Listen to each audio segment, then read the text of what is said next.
¿Quieres conocer más de tus impuestos? ¿Saber de tus derechos como contribuyente?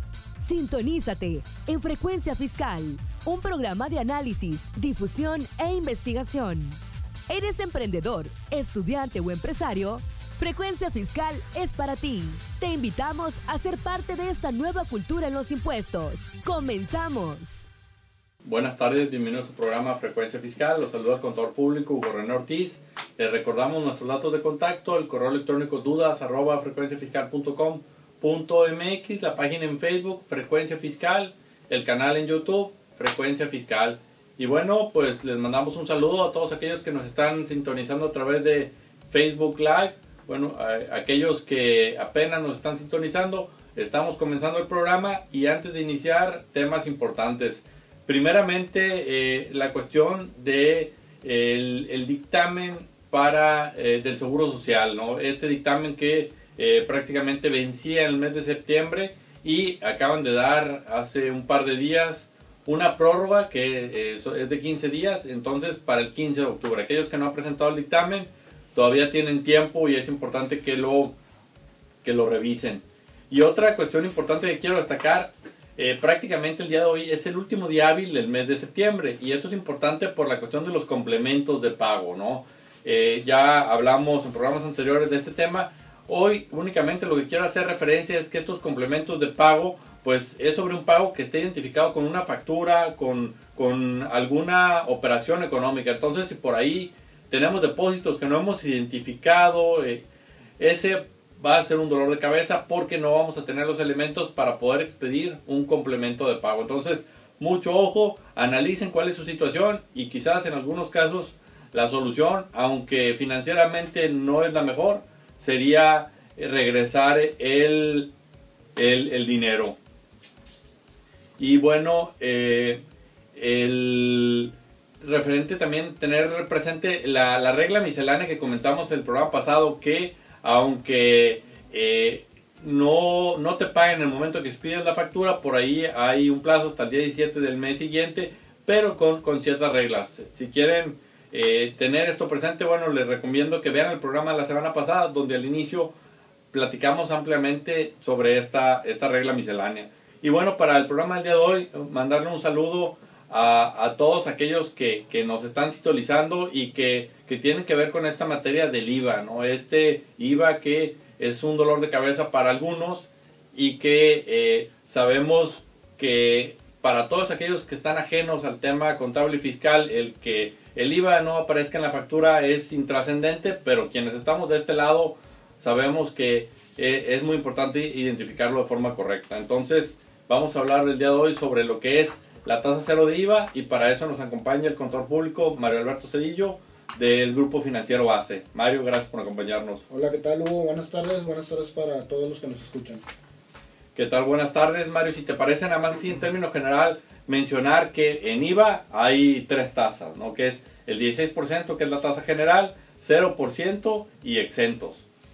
Sí, esta distinción hasta hace algunos años a muchos contadores y fiscalistas decíamos, bueno, tasa cero, tasa exenta, da lo mismo porque en la factura no se refleja, ¿no? Sin embargo, hoy en día con la tecnología y con la entrada en vigor del CFDI, que ya todo es digital, sí tenemos y sí es muy importante para todas aquellas personas que tributan en esta parte de tasa 0% en el IVA, que lo expresen en el comprobante fiscal, porque hay que recordar que una de las reglas para los comprobantes fiscales, los CFDI nuevos, es efectivamente asentar la tasa de IVA a la que está afecto el bien o lo que estamos enajenando. Entonces es importante desde la perspectiva de que en una revisión, si no le pongo tasa, se entiende que a lo mejor podría ser exenta o de que no hace afecto al IVA. Entonces sí es importante hacer la mención. De hecho, los programas que hay de facturación, casi la mayoría ya traen las tres expresiones. Es importante asentarlo en el comprobante fiscal porque es uno de los requisitos, sobre todo de cara al efecto que puede tener para la gente que maneja estos tanto tasas de las tres tasas 16, 0 o exento, puede tener un efecto en el acreditamiento, ¿no?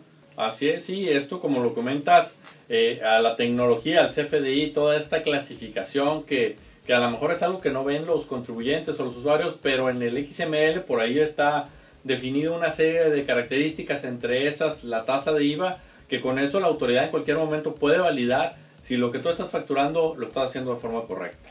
Sí, ahí es por eso que mencionamos que hay que tener muy bien identificado. Anteriormente siempre, no sé, a lo mejor un tema muy común era, oye, la comida lleva IVA, no lleva IVA, es tasa cero, no lleva tasa cero. Entonces es importante ubicarnos en los supuestos que menciona la ley para saber qué es lo que vamos a expresar en los comprobantes, ¿no?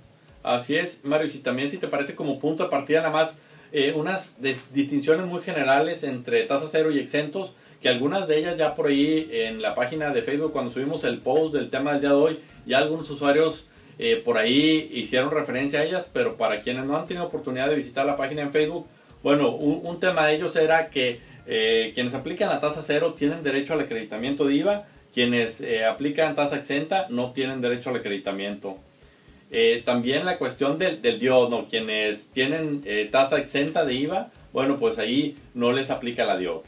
Sí, es importante porque se desprenden muchas obligaciones con el simple llenado, volvemos al tema, con el simple llenado del CFDI se desprenden obligaciones de si tienes o no que presentar la declaración informativa de operaciones con terceros, se desprende la obligación también de si tienes o no que calcular un factor de acreditamiento para efectos del IVA acreditable.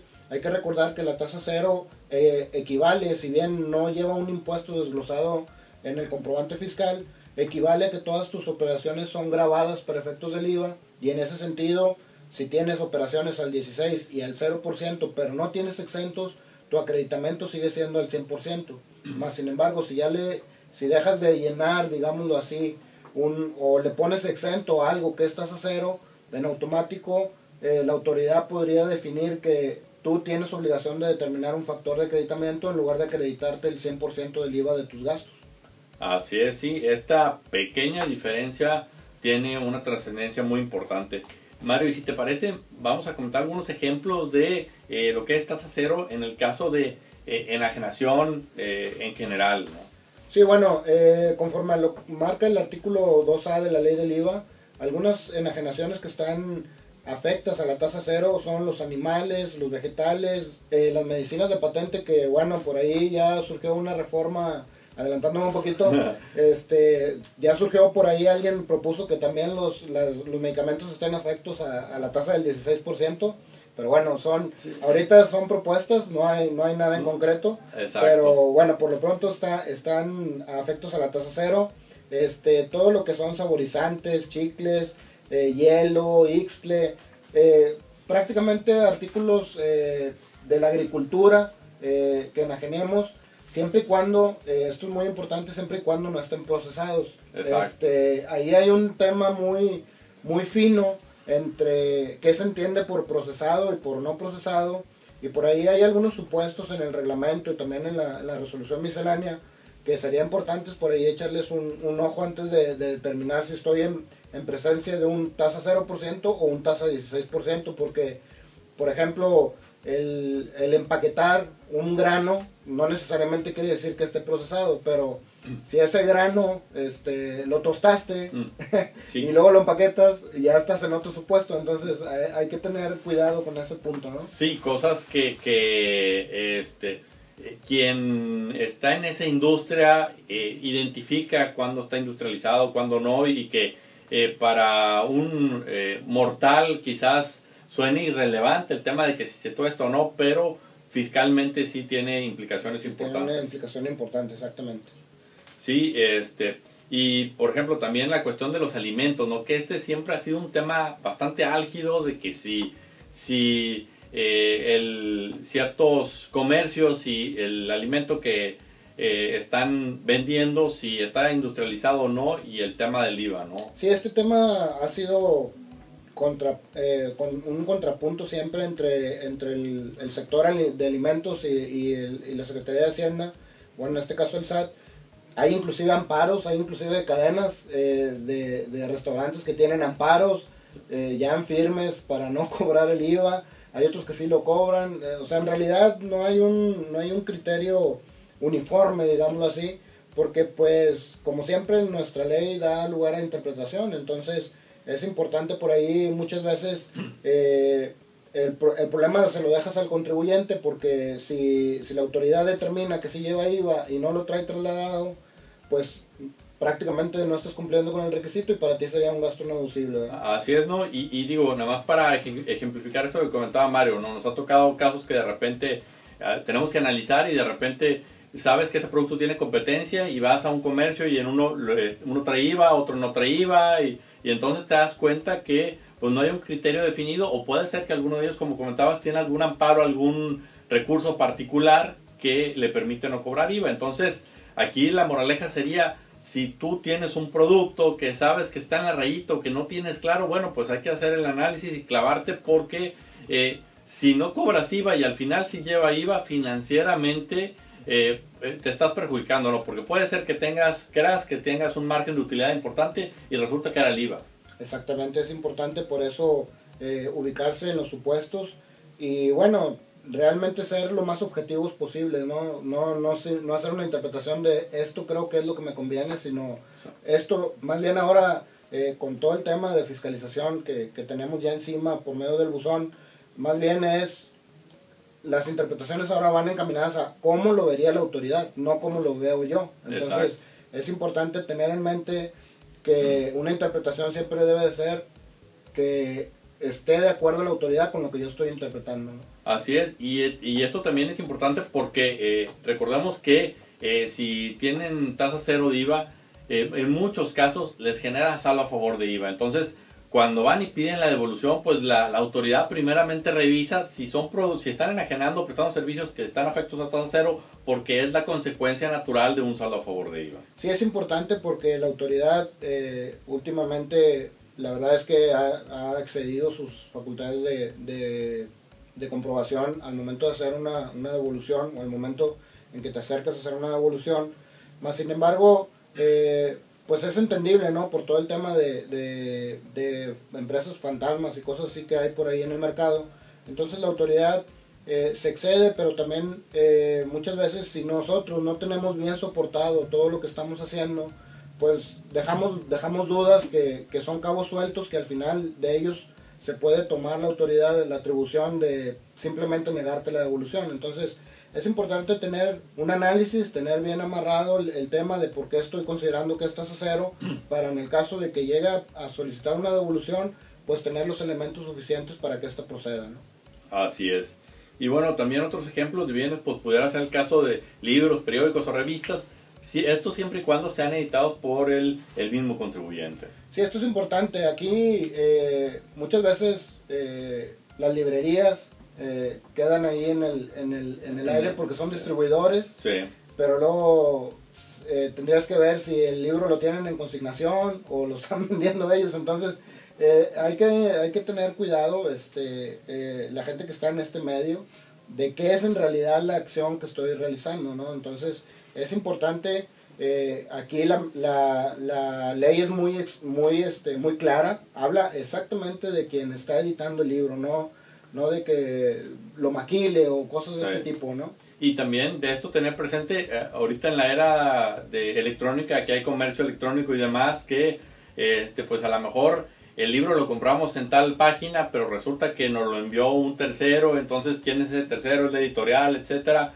para efectos de saber el comprobante cómo debe de venir, si debe de venir desglosado el IVA o no, entonces por eso es importante conocer la operación, darnos a la tarea de saber exactamente cuál es el proceso de cada operación en particular. Bueno, en el comercio electrónico tendríamos que empezar por decir quién debe expedir el comprobante, si lo encuentras, porque no sabes quién está detrás detrás del internet, ¿no? Pero bueno, hay casos, para eso hay unos 5 programas que podríamos hacer tranquilamente.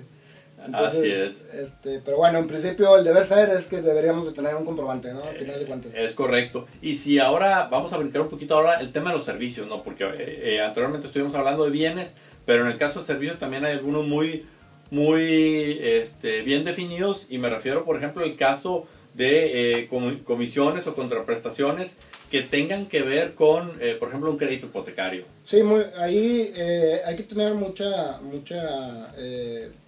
pues casi todo el mundo tenemos a lo mejor un acceso a un crédito hipotecario, o en alguna ocasión hemos tenido esa opción o buscado esa opción. Es importante conocer que de acuerdo a la ley del IVA, la primera comisión que te cobran, es decir, la comisión que te cobran por la apertura del crédito para darte un crédito hipotecario, o muchas veces depende del contrato, pero se considera que te cobran todo al principio y las demás son subsecuentes. Esa comisión no lleva IVA, de acuerdo a la ley del IVA. Entonces hay que tener cuidado, porque muchas veces se confunde. Oye, es que te doy la comisión por apertura, pero luego te cobro también una comisión por la indagación del crédito, te cobro una comisión. Entonces hay que tener bien clasificada esa parte, sobre todo nosotros que a lo mejor somos usuarios.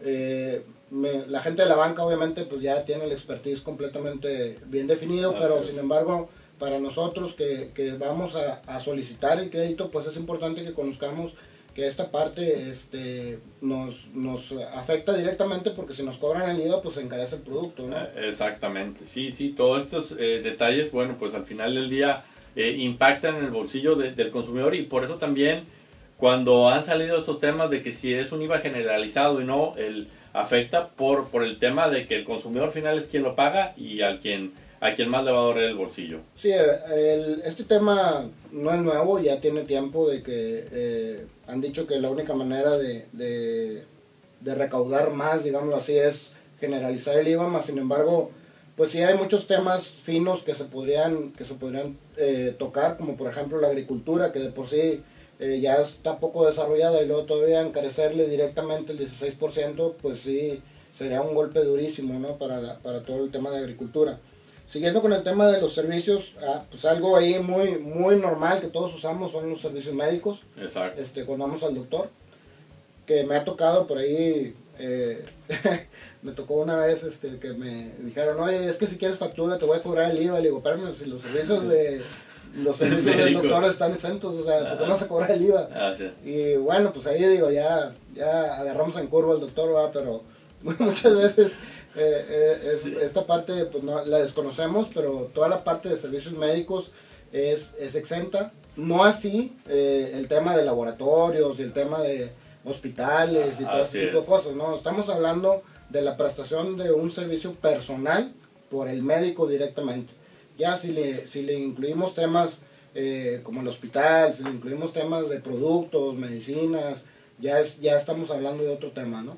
Así es. Sí, también otros servicios que están afectos a la tasa del 0% es, por ejemplo, también el seguro de vida, que cubre el riesgo de la persona. También pudiera ser la enseñanza cuando es prestada por la federación, los estados, los municipios, el transporte terrestre, transporte público terrestre. Entonces, sí, es importante tener identificado todo ese tipo de prestaciones. Y como decía también, la cuestión relacionada con la agricultura, ¿no? El tema de la agricultura, pues también es algo que se busca fomentar, y fomentarlo en el sentido de no encarecerlo a través de que no tenga IVA. Sí, es importante, siguiendo ahí con la prestación de servicios, mencionábamos, por decir, la pasteurización de leche. La pasteurización de leche es un proceso, sí, como tal, pero aquí no está hablando del proceso de pasteurizar, sí, la leche, sino está hablando de las empresas que se dedican a que tú me traes el producto y te pasteurizo la leche.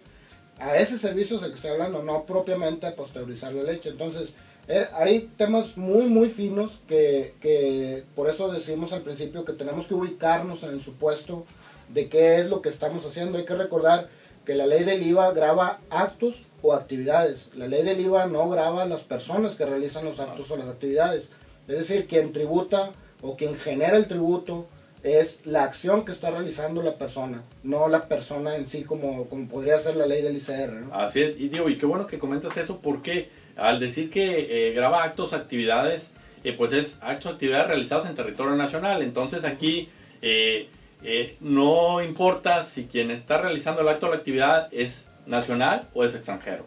Sí, al final la territorialidad es que sea en México, ¿no? Al final de cuentas, Ahí se vuelve, hay un tema interesante que es la exportación de servicios, de productos, que también están a tasa cero. Entonces, hay que ubicarnos también, ese tema es muy, muy fino también. Hay que ubicarnos, en este caso, en dónde vas a usar, por ejemplo, si estás prestando un servicio y te lo paga un extranjero, no por el simple hecho de que el extranjero te lo pague, ya quiere decir que forzosamente el servicio es tasa cero. Exacto. El tema es el servicio, dónde lo prestas y dónde lo van a usar, porque ahí hay un tema en la parte de la ley del IVA, donde te habla del uso de lo que estás haciendo. Entonces, es importante, si viene un extranjero a México, no tiene residencia fiscal, no tiene establecimiento permanente, es un extranjero puro, y te contrata para hacer un estudio de mercado porque quiere establecerse en México, invariablemente eso lleva un IVA del 16%. Así es. Ahora, ¿dónde lo va a usar? Le vas a hacer el estudio, pero para el que se quiere instalar en Inglaterra, pero te contrató a ti empresa mexicana. Bueno, habría que ver el supuesto, en ese caso, si es tasa cero o es tasa 16. Es un punto muy, muy fino ahí. Y Mario, y esto, digo, también qué bueno que lo comentas, porque esto tiene que documentarlo, y documentarlo no me refiero con el CFDI, porque para efectos de la autoridad, pues tú le vas a poner el concepto y ahí el que lleve IVA o no lleve IVA, es decir, el que sea la tasa del 16 o la tasa cero, pues a la autoridad no le dice nada, porque como tú lo comentas, pueden darse ambas situaciones. Entonces aquí la documentación o el soporte es a lo mejor el contrato, son los estudios, la conclusión, todo lo que has hecho para soportar que le aplicaste la tasa del 16 en su caso o exportación. Sí, esto es lo que ahora la autoridad elegantemente llama la sustancia de la operación. Entonces, no es otra cosa más que comprobar que hiciste la operación aquí en México, fuera de México, para determinar, bueno, esto también aplica para el ICR también, sí, claro, para determinar dónde y quién debe de tributar, ¿no? Porque hay que recordar que para efectos, por ejemplo, una prestación de servicios, nos tendríamos en la tasa, en lo que respecta a renta, pues tendríamos que ver los tratados, a ver si no me tienen que retener impuestos, sí, claro, o yo tengo que retener. Entonces, es un tema complejo cuando interactuamos, que no es algo anormal en México, es algo muy normal, tenemos relación ya con muchísimos países, pero hay que tener ese timing de ver el supuesto en que me ubico en el IVA y el supuesto en que me ubico tanto en la ley del ICR como en alguna otra, ¿no? Sí, yo creo que aquí lo importante es primeramente tener identificado la situación, o el bien del que se trate.